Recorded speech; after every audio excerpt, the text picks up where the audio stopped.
The Lord be with you. And with your spirit. A reading from the Holy Gospel according to Matthew. Glory to you, Lord. Some of the scribes and Pharisees said to Jesus, "Teacher, we wish to see a sign from you." He said to them in reply, "An evil and unfaithful generation seeks a sign, but no sign will be given it, except the sign of Jonah the prophet.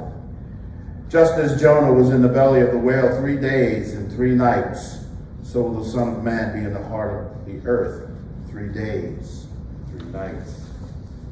At the judgment, the men of Nineveh will arise with this generation and condemn it, because they repented at the preaching of Jonah, and there is something greater than Jonah here.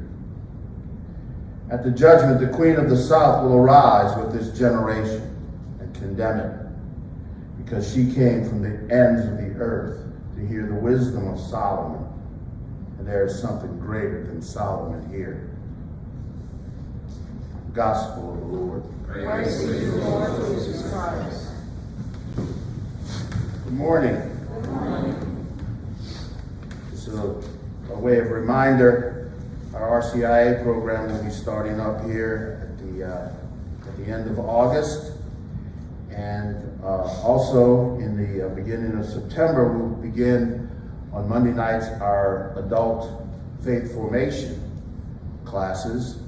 And the first program that we're going to be doing is Symbolon, which will give us all some, I guess, kind of a basic understanding into the faith. So hopefully you can join us for that. So today we have the scribes and the Pharisees asking Jesus for a sign. It's always interesting when the scribes and the Pharisees come up, because I always wonder what people think about. When they hear the scribes and the Pharisees, what do they think about? Who are these people?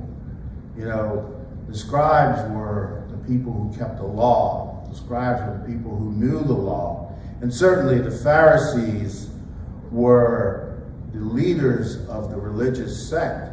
And I always wonder, what would that compare to in our day and time? I mean, who would be these people?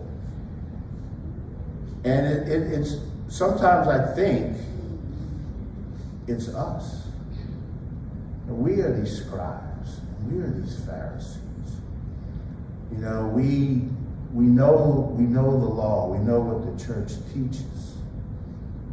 We know it in our minds. But are we like the Pharisees and the scribes, who know it in their minds, but don't know it in their hearts? They don't demonstrate it in their lives. They're quick to point out the shortcomings of everyone else, but rarely do they look inwardly to see what they are truly about. So it's very interesting that we, as the scribes and Pharisees, are asking Jesus for a sign. And what does Jesus say? Yeah, he says you're not getting one. But that's not really true, right? Because he tells them exactly what the glorious sign will be. He will die, agonizing on the cross. He knows that. But what does he tell them? The 3 days, and I will arise. See, Jesus has given us the sign. The question becomes, do we recognize the sign? Do we take it into our heart?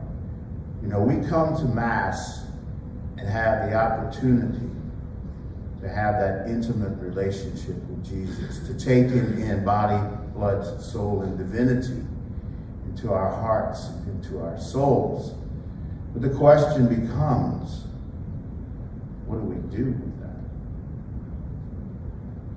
Now, God was not very happy with the Israelites. In fact, he says in in our first reading that he's going to trial with them. And is he going to trial with them because they didn't go to the temple? No. Is he going to trial because they didn't offer sacrifices? No. He's going to trial with them because they failed to keep his teachings in their heart.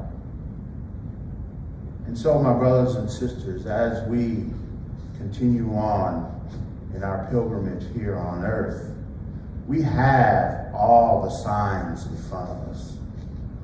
Everything we need is there before us to guide us in the direction that God and Jesus Christ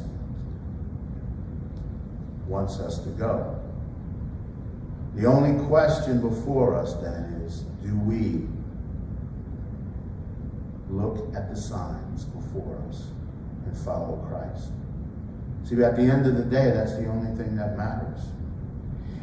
And if we do that, if we take the teachings to heart, then we do not need to be worried about being part of that evil generation that will be condemned at the judgment, because we have seen the signs and we have followed them home.